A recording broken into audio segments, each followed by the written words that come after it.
Wednesday morning, taking some shots of the Manhattan Bridge on the way in. Beautiful from this angle. I'll see you at the office.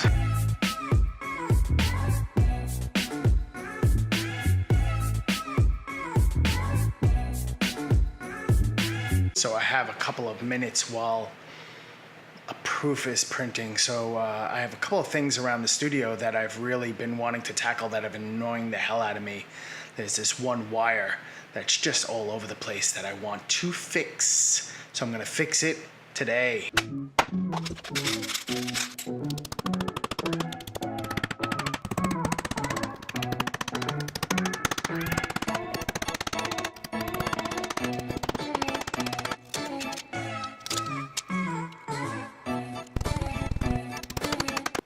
So much nicer, right?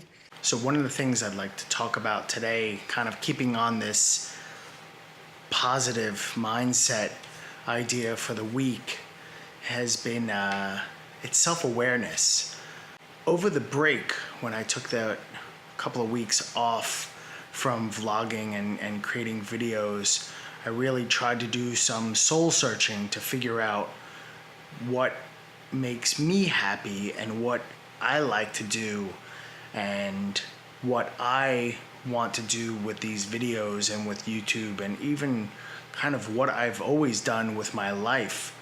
And in the beginning, I really wanted to put together and do artwork and painting. I used to do painting when I was younger, and I used to draw a lot.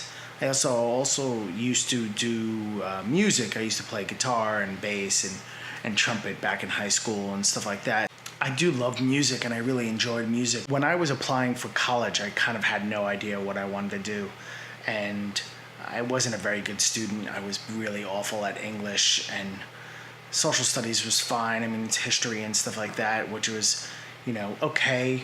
I was good in math, and I really did enjoy science a lot, and I think that's why I so enjoy science fiction, and I enjoy following all the science vlogs and watch the Science Channel and watch a lot of science channels on YouTube. But I enjoyed doing art, and I always did art when I was really young, and then in high school I kind of got back into doing artwork. And so I had a lot of different disciplines. I was kind of, a jack of all trades, master of none. So when I went into college, I applied for art school. I applied at FIT, and I figured, what about advertising, art direction? It kind of encompasses all the different disciplines. You gotta understand music, you have to understand copy, you have to understand artwork, you have to understand layout, you have to understand design.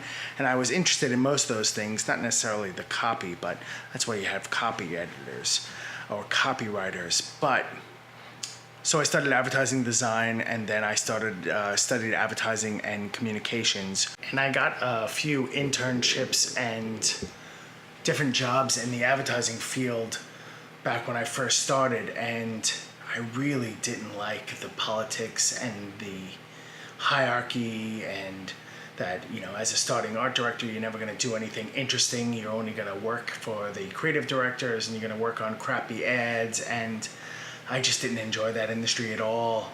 And I searched for different things that I could do, and I applied for a lot of different positions, and I started doing retouching. And I was doing actually, I started as an intern doing graphic design for this photo restoration company, and I wasn't getting paid. I worked there for like 6 months, not getting paid, and I ended up, one of the head retouchers there just walked out. He left. The boss was kind of a jerk, and so the head retoucher just left, and the boss came to me and said, "Do you know how to use Photoshop?" And I said, "Sure." So I ended up being the head retoucher there out of nowhere, and I started restoring photos. Now I kind of had a good basic knowledge of Photoshop. Now this is Photoshop 2.5, if you can believe it. 2.5. Photoshop 2.5 didn't have layers. Yeah, it didn't have any layers.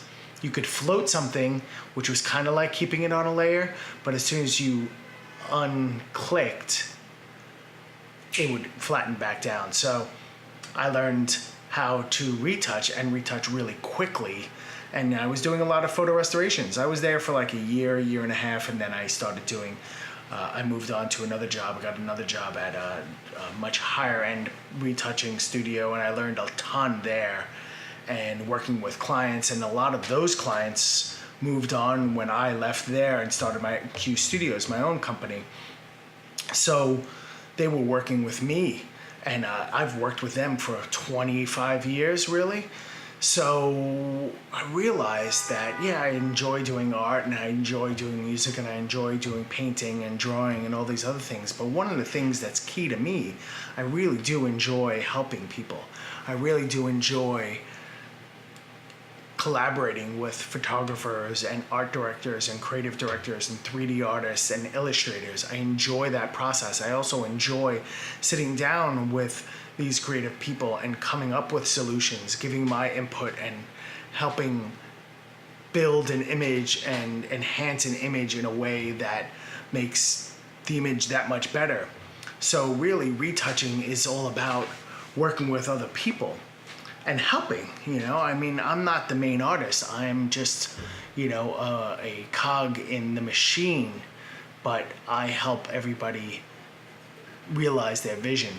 So my self-awareness came, this year or over that break, as realizing that that's kind of what I do. I help people. And I have an expertise in retouching in images and design and color and lighting. So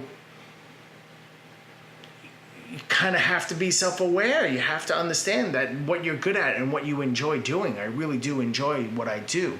So that's why I really want to start doing these tutorials. I've been working on and trying to figure out how to do all the pieces of the tutorial. Screen recording has been a challenge. I'm looking into different softwares. If you know any softwares for screen recording that's good for doing tutorials, let me know. Also, I'm having an issue with trying to get a mic into my computer. For some reason, that's not working properly. So if you know any microphones that you would recommend for doing tutorials, or that can be hooked into a Mac, preferably, I guess, USB, but yeah, I think I would prefer to be USB. So I'm trying to figure out all those systems, and I want to start recording, short tutorials, maybe longer tutorials, maybe working with some of the subscribers that I know, and some of the photographers that I know might donate some images that I can work on and show you guys all the different work that I do. But that's kind of, my self-awareness is that I really do enjoy helping people, and I enjoy helping people with images and with, even with video and After Effects and design. I've been really pumping up the design on these vlogs, and especially the thumbnails, over the last, few weeks. So, I just enjoy learning.